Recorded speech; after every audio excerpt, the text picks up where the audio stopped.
ত্রয়োদশ জাতীয় সংসদ নির্বাচনে বিএনপি জমিয়ত ঐক্যজোট মনোনীত সিলেট ৪ আসনের সংসদ সদস্য প্রার্থী বিএনপি চেয়ারম্যানের উপদেষ্টা ও সাবেক মেয়র জননেতা আরিফুল হক চৌধুরী বলেছেন, সিলেট ৪ আসনের জনগণ আমাকে নির্বাচিত করলে এলাকার উন্নয়ন ও জনগণের স্বার্থ রক্ষায় অতীতেও কোনো আপোস করিনি, ভবিষ্যতেও করব না।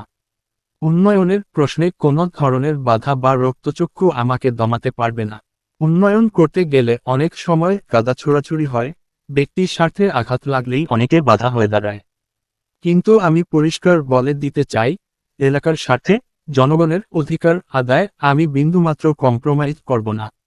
তিনি বলেন, আসুন আমরা প্রতিজ্ঞা করি, হয়রানি হানাহানি, হিংসা, বিদ্বেষ পরিহার করে পরিবার সমাজে শান্তি স্থিতিশীল পরিস্থিতি বজায় রাখব।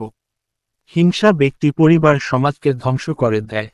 শনিবার ৩১ জানুয়ারি ২০২৬ গোয়াইনঘাট উপজেলার ৭ নং মন্দিরগাঁও ও রুস্তুমপুর ইউনিয়নে দিনব্যাপী আয়োজিত সমাবেশ গণসংযোগকালে প্রধান অতিথির বক্তব্যে তিনি এ কথাগুলো বলেন। এর পূর্বে তিনি জৈন্তাপুর উপজেলার চিকনাগুল খান টি এস্টেটে চা শ্রমিকদের সাথে সৌজন্যে সাক্ষাৎ করেন।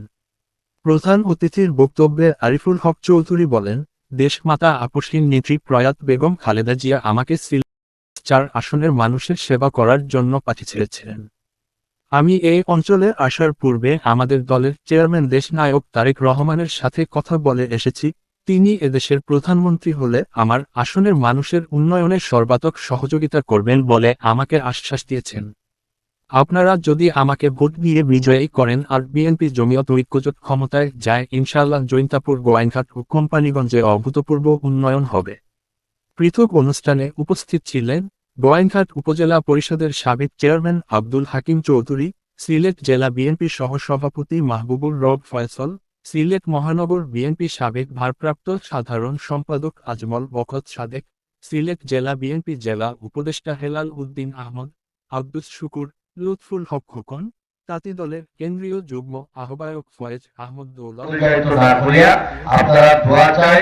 আমি খালি শেষ একটা কথা গেলাম, 12 তারিখ সকালবেলায় আপনারা কিনা তাদের শিশের পক্ষে কারা কারা আসেন ইনশাআল্লাহ ইনশাআল্লাহ। আর এই এলাকার এই যে চেয়ারম্যান হাকিম এবং উপদেষ্টা এলান সহ এখানকার যারা জমিয়ত সহ এখানে যারা নেতৃবৃন্দ আসেন, আমরা সবাই ঐক্যজোট। এখন বাকিটা আপনারা সবাই মিলিয়া তাদের শিশু দিতাম। আর আপনারা সবাই আমার দোয়া করতাম। আসসালামু আলাইকুম।